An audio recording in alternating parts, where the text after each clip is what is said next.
은혜 받으실 하나님의 말씀은 마태복음 2장 1절로 12절에 있는 말씀입니다. 이 계시의 말씀을 읽을 때에 우리와 함께 하시는 주님의 음성으로 들려질 수 있기를 원합니다. 함께 낭독을 하겠습니다. 헤롯 왕 때에 예수께서 유대 베들레헴에서 나심에 동방으로부터 박사들이 예루살렘에 이르러 말하되 유대인의 왕으로 나신 이가 어디 계시냐? 우리가 동방에서 그의 별을 보고 그에게 경배하러 왔노라 하니 헤롯 왕과 온 예루살렘이 듣고 소동한지라. 왕이 모든 대제사장과 백성의 서기관들을 모아 그리스도가 어디서 나겠느냐 물으니 이르되 유대 베들레헴이오니 이는 선지자로 이렇게 기록된 바 또 유대 땅 베들레헴아 너는 유대 고을 중에서 가장 작지 아니하도다. 내게서 한 다스리는 자가 나와서 내 백성 이스라엘의 목자가 되리라 하였음이니이다. 이에 헤롯이 가만히 박사들을 불러 별이 나타난 때를 자세히 묻고 베들레헴으로 보내며 이르되 가서 아기에 대하여 자세히 알아보고 찾거든 내게 고하여 나도 가서 그에게 경배하게 하라. 박사들이 왕의 말을 듣고 갈새 동방에서 보던 그 별이 문득 앞서 인도하여 가다가 아기 있는 곳 위에 머물러 서 있는지라. 그들이 별을 보고 매우 크게 기뻐하더라. 집에 들어가 아기와 그의 어머니 마리아가 함께 있는 것을 보고 엎드려 아기께 경배하고 보배압을 열어 황금과 유향과 모략을 예물로 드리니라. 그들은 꿈에 헤롯에게로 돌아가지 말라 지시하심을 받아 다른 길로 고국에 돌아가니라. 시온 찬양대 찬양이 있겠습니다.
사람들은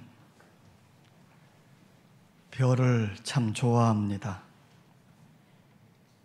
별은 희망과 소망을 상징하는 것이기에 좋아하는 것 같습니다. 그런데 오늘의 사람들은 하늘의 별을 바라기보다는 이 땅에 있는 별들을 찾으려고 애들을 쓰고 있습니다. 정치적인 별을 찾는 이들이 있지요. 사람들은 정치 지도자, 정치적인 별들을 만들어내기 위해서 안간힘을 쓰고 있습니다. 그러나 이 땅의 정치적인 별은 우리들에게 참된 소망을 주지를 못하는 겁니다. 사람들은 또 재물의 별을 찾고 있습니다. 이 재물만 가지면 참된 행복과 만족을 얻을 것이라는 거지요. 그런데 막상 재물을 모아놓고 보면 만족이 없고 오히려 욕심에 이끌려서 더 쌓으려고 몸부림을 치게 되는 겁니다. 사람들은 과학의 별을 찾고 있습니다. 오늘날 첨단 과학이 발전해서 인공위성을 띄워서 달나라도 가고 화성도 가고 그럽니다. 게놈 프로젝트를 통해서 질병과 싸우고 인간 복제를 통해서 수명을 늘려보려고 안간힘을 쓰지만 아직도 과학의 별은 우리들에게 진정한 소망이 되지를 못하는 것입니다. 사람들은 대중의 별을 찾고 있습니다. 대중의 스타들, 영화 스타, 가요 스타, 스포츠 스타, 많은 사람들이 스타를 꿈꾸고 있고 그들을 통해서 대리 만족을 누리고 있지만 실상 인기라고 하는 것은 한순간에 사라지는 물거품과 같은 것입니다. 그러나 2000년 전 동방 박사들이 따라갔던 별이 있습니다. 베들레헴의 별입니다. 이 별은 우리에게 참된 소망과 기쁨과 평화를 주는 것입니다. 그러므로 우리도 이 동방 박사들처럼 베들레헴의 별을 따라가야 될 줄 믿습니다. 아기 예수님이 베들레헴에서 탄생할 때 페르시아에서 별을 연구하던 점성학자들이 있었어요. 이들이 이상한 별이 떠오르니까 그 별을 따라서 베들레헴까지 오게 된 것입니다. 이들의 이름은 가스팔 박사, 메키올 박사, 발다살 박사였다고 합니다. 이들은 별을 따라서 먼 페르시아에서부터 베들레헴까지 따라오게 된 것이에요. 사실 동방 박사에 대한 이야기는 우리 성경에 기록되어진 이야기로만 전해져 왔습니다. 어떤 역사의 기록이나 문헌에서 찾아보기 힘들었지요.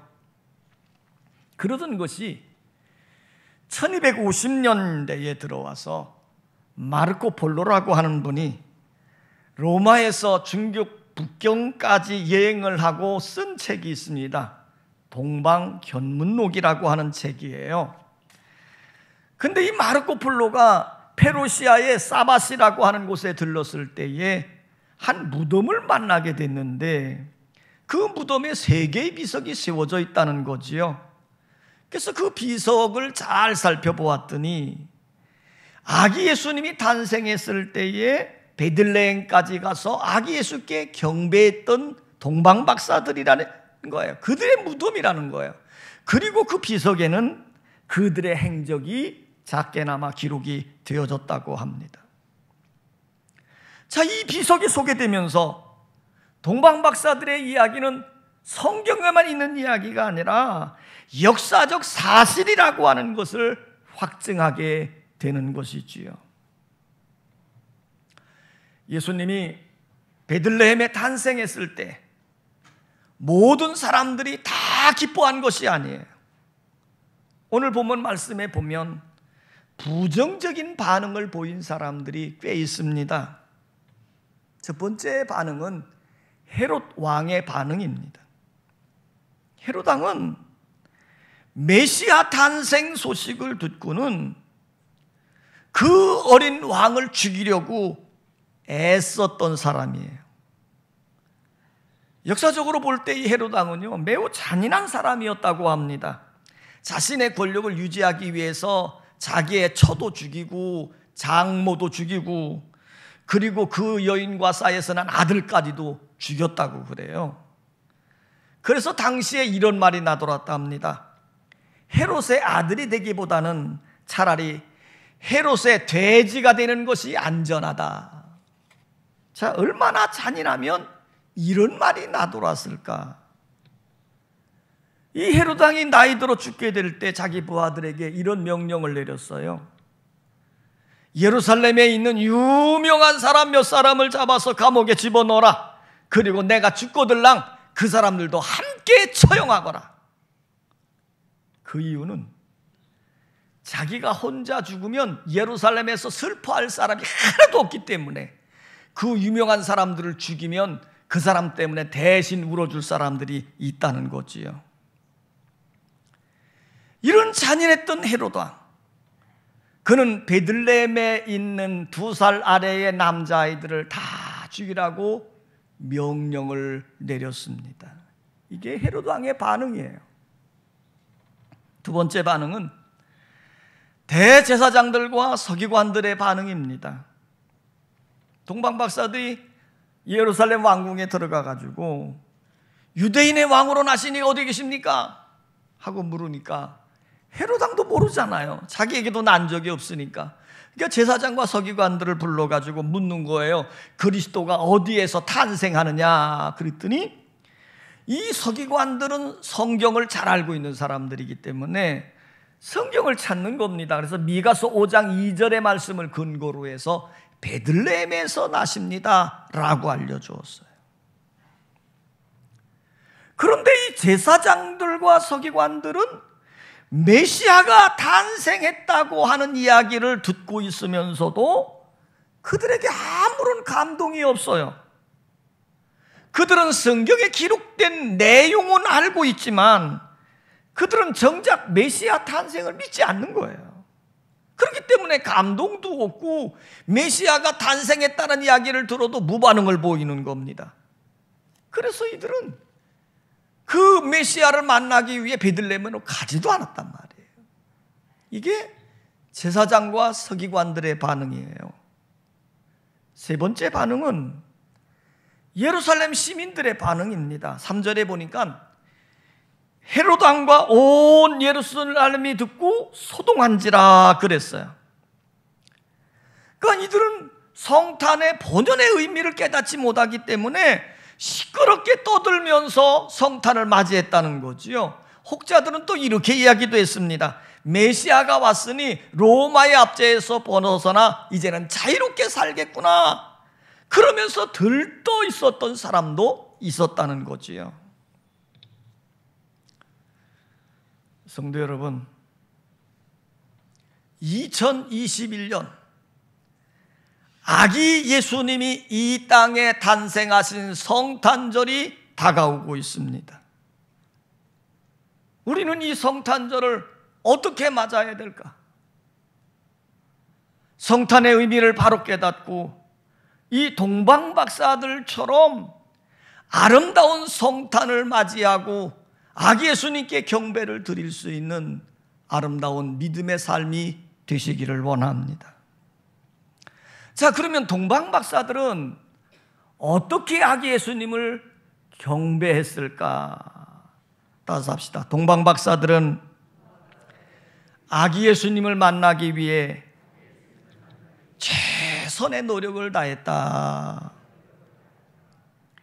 지금 이 동방박사들은 밤하늘의 별을 연구하다가 이상한 별을 본 거예요. 메시아로 탄생할 분을 그 별을 보게 된 겁니다.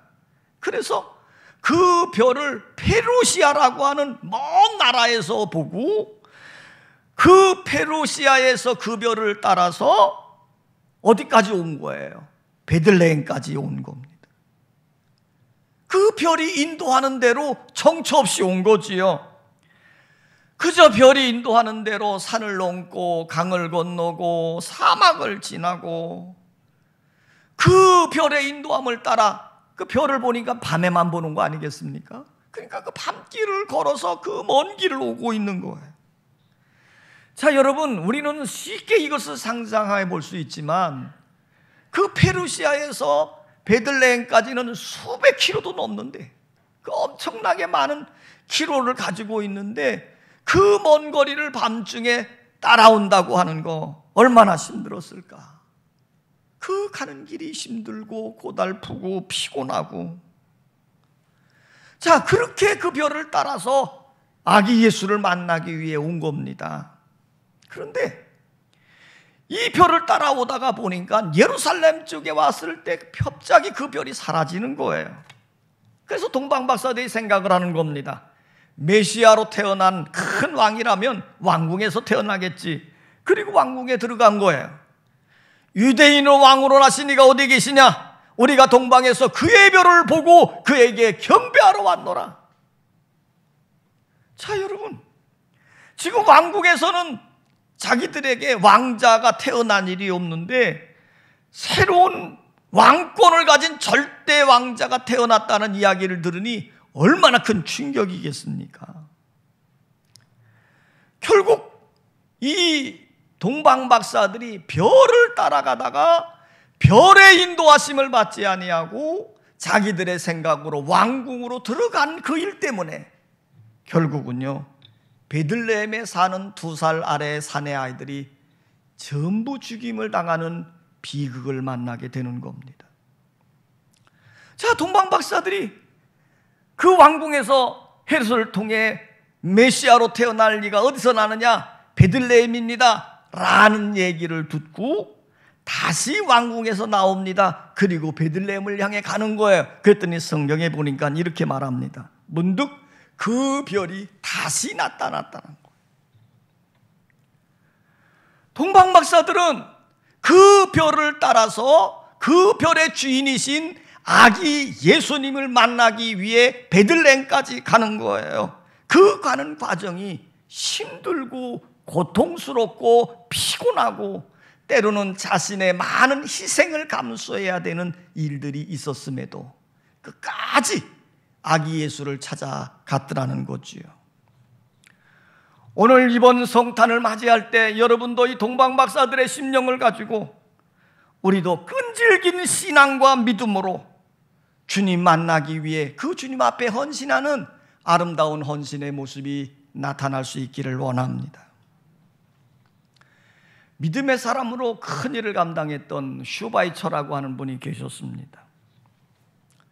이 슈바이처 박사는 박사학위를 4-5개를 가지고 있을 정도로 뛰어난 분이었는데 이분이 주님의 사랑을 경험하고 난 다음에는 그 주님의 사랑을 실천하는 일을 하리라고 마음먹고 아프리카로 갑니다. 그리고 흑인들에게 그들을 섬기는 일들을 하며 일생을 살지요. 결국 이 슈바이처 박사는 아프리카의 성자로 불려지게 되어졌고 노벨 평화상까지 받게 됩니다. 그런데 그 받은 상금조차도 흑인을 위한 병실에 침대를 놓는 일에 사용했고요, 병원 확장에 쓰여졌다고 합니다. 이 흑인을 위해서 일평생 수고하며 봉사하며 살다가 아프리카의 별로 하나님의 부름을 받게 되어졌어요. 그런데 우리나라에 여행가였던 김참삼 씨, 전에 아주 유명한 분이었습니다. 이분이 아프리카 밀림을 여행하다가 슈바이처 박사를 찾아갔다고 합니다. 찾아가서 인사를 했더니 노인인 슈바이처 박사가 이렇게 묻더래요. 당신은 뭐 하는 사람이요? 그래서 김찬삼 씨가 이렇게 대답했지요. 세상을 좀 더 알기 위해서 세계를 여행하는 사람입니다 라고 대답했대요. 그랬더니 슈바이처 박사가 이렇게 말하더라는 겁니다. 좋은 일 하세요. 좋은 일 하세요. 그러더니 그 김찬삼 씨가 아마 여행 중에 옷이 좀 찢어졌던 모양이지요. 보면서 이렇게 바지가 떨어졌구만. 괜찮으시다면 내 바지를 드릴 테니 갈아입으시오. 그리고는 자기가 입던 옷을 김찬삼 씨에게 주었다는 겁니다. 자, 일주일 동안 그 병원에서 그와 함께 지내다가 이제 사하라 사막을 지나서 다음 코스로 가기 위해서 트럭을 탈 때 김찬삼 씨가 마지막으로 이렇게 물었답니다. 인간이 성공하는데 가장 필요한 말 한마디만 해주십시오. 그랬더니 슈바이처 박사가 김찬삼 씨를 물끄러미 바라보더니 우물을 파되 한 우물을 파시오 라고 말해 주었다랍니다. 그러면서 슈바이처 박사가 손을 들면서 인류에게 평화를, 인류에게 사랑을, 그러면서 마지막 인사를 했다는 겁니다. 오늘 이 슈바이처 박사의 이야기는 그의 일생의 수고를 통해서 예수님의 삶을 본받고 예수님의 사랑을 실천해가는 아름다운 삶의 모습을 보여주고 있는 것이지요. 오늘 이 성탄의 계절에 동방 박사들이 아기 예수님을 만나기 위해서 오랜 시간 고생하고 수고하고 피고를 무릅쓰면서 별을 따라 베들레헴까지 왔던 것처럼 오늘 우리가 주님을 만나고 주님이 행하신 아름다운 사랑의 일을 감당하기 위해서 우리도 최선을 다해서 헌신하고 수고하는 아름다운 믿음의 삶이 있기를 원합니다. 따라서 합시다. 동방 박사들은 아기 예수께 예물을 드려 경배했다. 자, 11절 말씀을 우리 다 같이 한번 읽을까요? 11절 다 같이 한번 읽습니다. 시작.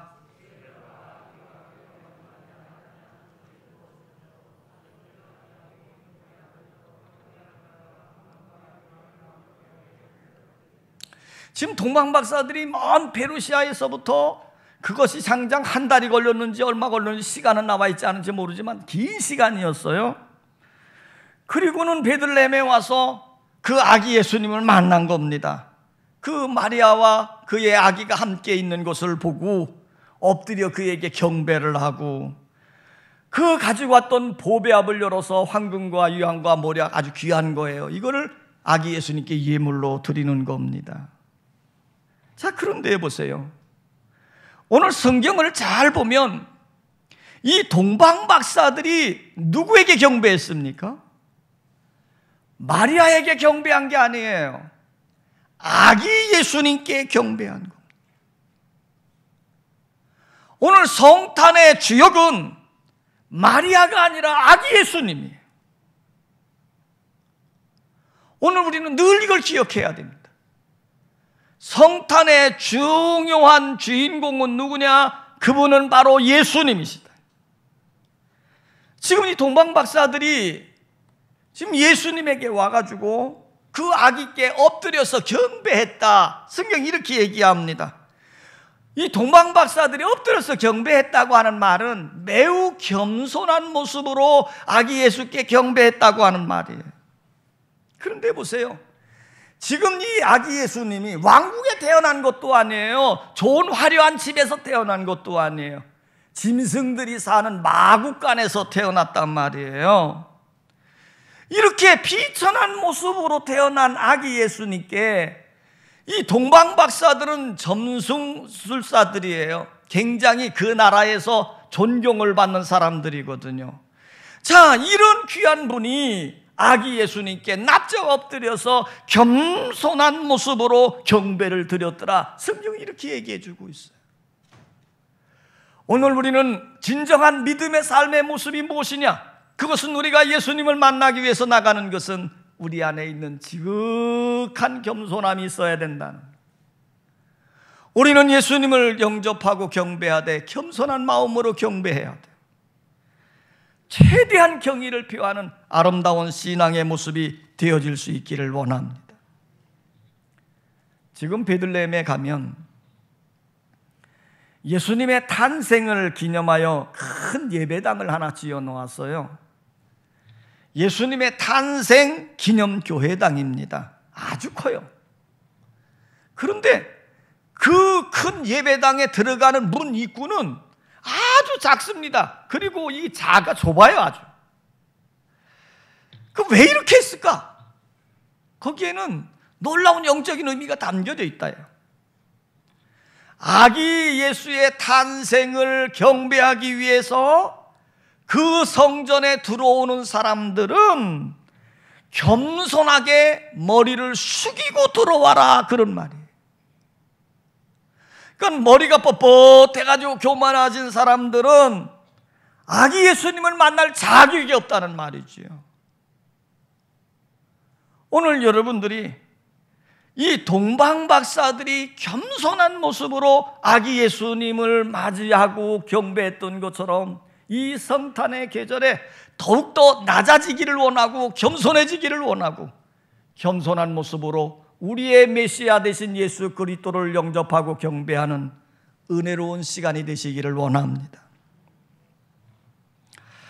따라서 합시다. 동방박사들은 하나님의 말씀에 순종하여 다른 길로 돌아갔다. 자, 12절 말씀을 다 같이 한번 읽겠습니다. 12절입니다. 12절 시작.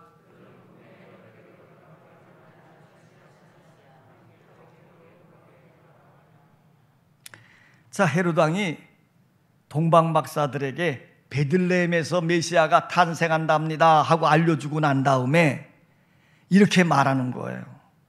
가서 왕으로 태어날 일을 만나면 나에게도 좀 알려주시오. 나도 가서 그에게 경배하겠습니다. 말은 그렇지만 실상은 어떻게 하려고 하는 거예요? 그 아기 예수를 죽이려고 하는 것입니다. 이런 속셈으로 헤롯 왕이 말한 거예요.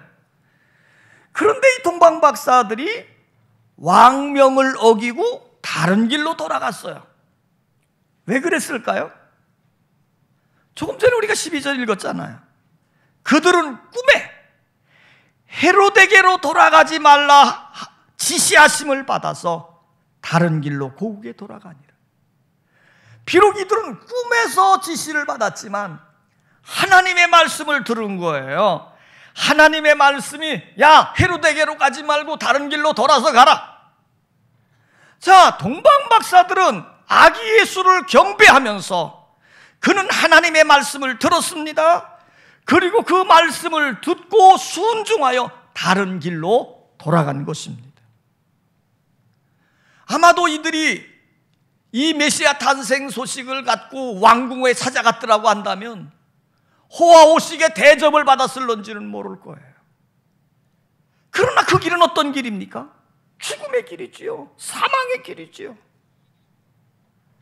이 동방박사들은 처음에 자기들의 생각대로 예루살렘 성에 들어갔다가 메시아가 어디서 났느냐 묻는 바람에 예루살렘 전체가 큰 소동이 일어났다고 성경은 이야기해주고 있거든요. 한 번 실패했습니다. 이제 동방박사는 하나님의 지시하심을 받고 두 번 실패하지 않아. 비록 자신에게는 대접받는 일이 없다 할지라도 하나님의 말씀에 순종해서 자신의 고국으로 돌아갔더라고 성경은 이야기합니다. 여러분, 진정으로 아기 예수님을 영접하고 그 예수님을 경배하는 일이 무엇이냐 하는 것입니다. 그것은 하나님의 말씀을 듣고 순종해 가는 것입니다.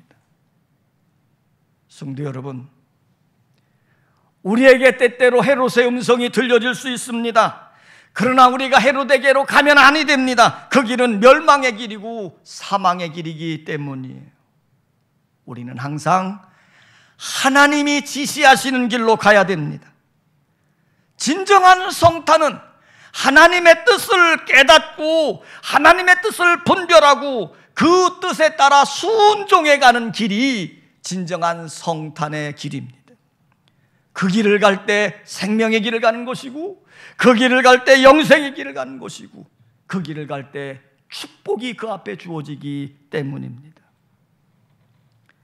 이제 우리는 성탄을 앞에 두고 이 동방박사들이 그들의 삶을 통해 아기 예수님께 경배했던 것들을 다시 한번 돌이켜보면서 우리도 이 동방박사들처럼 아름다운 성탄을 맞이하는 여러분 되시기를 원합니다.